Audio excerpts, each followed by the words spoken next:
फिर आज हम लोग एज का जो है ना, एज का एक बार रिवीजन करवा देते हैं। बाकी ये एज का आपका पार्ट नंबर 2 रहेगा। देखिए एज अगर अकेला रहेगा जैसा, तो इसका अर्थ होता है जैसा, जैसा, जैसे, जैसी और जैसे। जैसे के सेंस में निकलेगा, ठीक है। लेकिन एज के साथ अगर ए आ जाता है तो इसका अर्थ क्या होता है? के तौर, जैसे नहीं, के तौर पर, के रूप, है ना, के नाते, के नाते के रूप में, या के रूप में, ये सेंस होता है के रूप में। लेकिन अब देखो अगर एज, दो एज के बीच में फॉर आ जाता है, फार, तो एज फार एज का मतलब होता है जहां तक, तक या जहां तक की, ये चीज हो जाएगा। तीन चीज क्लियर हुआ ना। अगला एज, एज के बीच में अगर लॉन्ग आ जाता है तो एज लॉन्ग, एज का मतलब हो जाएगा जब तक या जो है जब तक की। क्लियर है ना, ये चीज हो जाएगा आपका। अच्छा, अगर एज के बाद में सच आता है तो इसका अर्थ निकलता है ऐसा कुछ। ऐसा कुछ, इसका अर्थ क्या होता है? ऐसा कुछ। लेकिन अगर सच के बाद में एज आता है तो इसका अर्थ निकलता है जैसे कि या एज एग्जाम्पल, है ना, उदाहरण के रूप में, उदाहरण के रूप में, या जो आप बोल सकते हैं जैसे कि, है ना। जैसे मेरे पास कई फ्रेंड है, जैसे कुल्लू, है ना, मुन्नू, तो आई हैव मैनी फ्रेंड्स, है ना। सच एज आप बोल सकते हैं इसके, ये एक प्रकार से आप लाइक डेट का काम करता है ना। चलो इतना क्लियर हुआ, यहाँ तक हो गया है आपका। चलिए अब आगे देखते हैं, ध्यान दीजिए। अगर आपका जैसे एज अगर अकेला है तो इसका अर्थ होता है जैसे के सेंस में निकलता है। लेकिन ध्यान देना, इसका अर्थ जैसे ही के भी सेंस में प्रयोग किया जाएगा, प्रयोग होता है जैसे ही के सेंस में, है ना। और जैसे ही के लिए एज तो है, लेकिन इसके साथ में एज, सून, एज भी यूज होता है। ध्यान देना, जैसे ही के लिए एज, सून, एज का भी प्रयोग होता है ना। और इसी जैसे ही के लिए आपका द मोमेंट का भी यूज होता है। इसी के लिए द मोमेंट का भी यूज आप कर सकते हैं जैसे ही के सेंस में, या इन्हीं के लिए आप नो सूनर का भी यूज कर सकते हैं। ध्यान देना, चार चार मीनिंग है आपका। जैसे ही के लिए आपको आप क्या क्या यूज कर सकते हैं? एज भी यूज कर सकते हैं, द मोमेंट का भी यूज कर सकते हैं, एज सून एज का भी यूज कर सकते हैं, और नो सूनर का भी यूज कर सकते हैं। डन है ना। जैसे एक सेंटेंस लिखते हैं, जैसे आप ध्यान दीजिएगा, जैसे ही पिताजी आए, जैसे ही पिताजी आए, मैंने पढ़ना शुरू कर दिया। अब देखो, बाप का डर, बाप बाप होता है बेटा बेटा, मैंने पढ़ना शुरू कर दिया, और इसके पहले क्या कर रहे थे? गे, मोबाइल को सरका रहे थे, उंगली घिस रही थी। लेकिन जैसे ही पिताजी आए मैंने पढ़ना शुरू कर दिया। अब इसको आप चार चार तरीके से बना सकते हैं। कैसे, कैसे? एक तो जैसे ही के लिए आप अगर एज का यूज कर रहे हैं तो क्या बनेगा?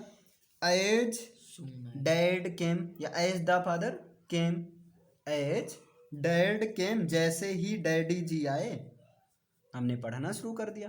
तो आई स्टार्टेड स्टडिंग, या आई स्टार्टेड रीडिंग, जो आप चाहो। आई स्टार्टेड स्टडिंग या आई स्टार्टेड रीडिंग, मैंने पढ़ना शुरू कर दिया। अब आप इसे बना सकते हैं। अब आप चाहें जैसे ही के लिए नो सूनर का भी तो यूज कर सकते हैं। तो अगर आप नो सूनर का यूज करेंगे तो आप कहेंगे no sooner dad came I started studying. या आप इसको और कैसे बना सकते हैं? द मोमेंट, है ना, the moment dad came I started studying. या आप क्या बना सकते हैं? हाँ, as soon as dad came I started studying. अब बना सकते हैं कि नहीं आराम से, मतलब चार चार तरीके से आप बना सकते हैं। समझ में आया? बताइए, इतना क्लियर हुआ? अब देखो, ये तो हो गया आपका। एक एक करके दिखाइए आप लोग। जैसे ही मैंने उसे देखा वो वहां से भाग गए। लिखो, जैसे ही, इसे करके दिखाइए। जैसे ही मैंने उसे देख अपने अपनी कॉपी में बनाइए। उसे देखा, वो वहां से भाग गया, वो वहां से भाग गया। जैसे आपका कोई छोटा भाई था, आपने देखा वो फरार है ना। चलो बनाकर दिखाओ जल्दी से, देखते हैं, बनाकर दिखाओ जल्दी से। आइए अब हम लोग नेक्स्ट देखते हैं, तो ध्यान दीजिएगा। एज, अब देखो एज का मतलब एक चीज क्योंकि भी होता है, ध्यान देना। अब ये बड़ा झटका लगने वाला है।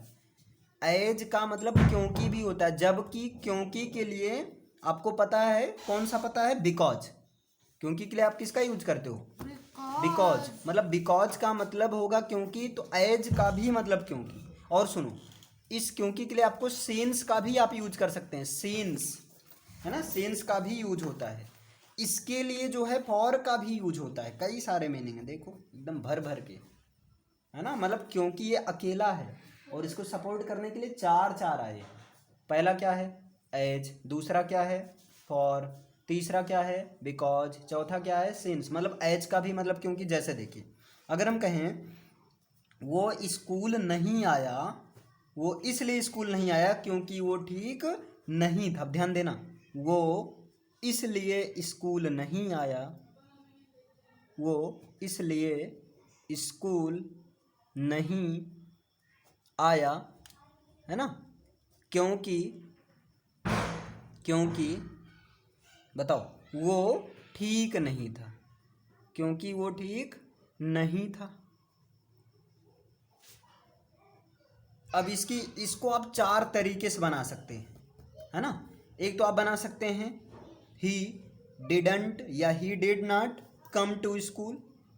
ही did not come to school, वो स्कूल नहीं आया बिकॉज। आप एक बिकॉज से बना सकते हैं, है ना। Because he was unwell, because he was unwell. ध्यान देना, इतना क्लियर हुआ। एक तो आप बिकॉज से बना सकते हैं। फिर दूसरा आप क्या बना सकते हैं, he did not come to school, आप बिकॉज के स्थान पर एज का यूज कर सकते हैं, एज ही वाज अनवेल, है ना। या ये दूसरा होगा। तीसरा आप क्या बना सकते हैं, he did not come to school, because के स्थान पर आप कर दो फॉर, है ना, फॉर ही वाज अनवेल, है ना। चौथा क्या बना सकते हैं, he did not come to school, और अब इसके स्थान पर हेंस, है ना, हेंस। या जो आप सीन्स, एक छूट गया यहाँ पर, हेंस का भी आप यूज कर सकते हैं ना, hence he did not come to school. समझ में आया, इस तरीके से, मतलब चार चार तरीके से।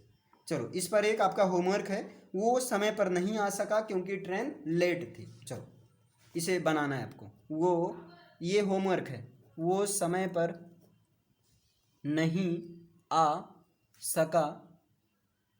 क्यों नहीं आ सका भाई, वो लेट, क्योंकि ट्रेन जो थी छूट गई थी। लेट थी, ट्रेन लेट थी। चलो ठीक है, इसी का चार तरीके से बनाना है। तो क्या हो जाएगा, he could not come on time because the train was late, या because as the train was late, या for the train was late, है ना, hence the train was late.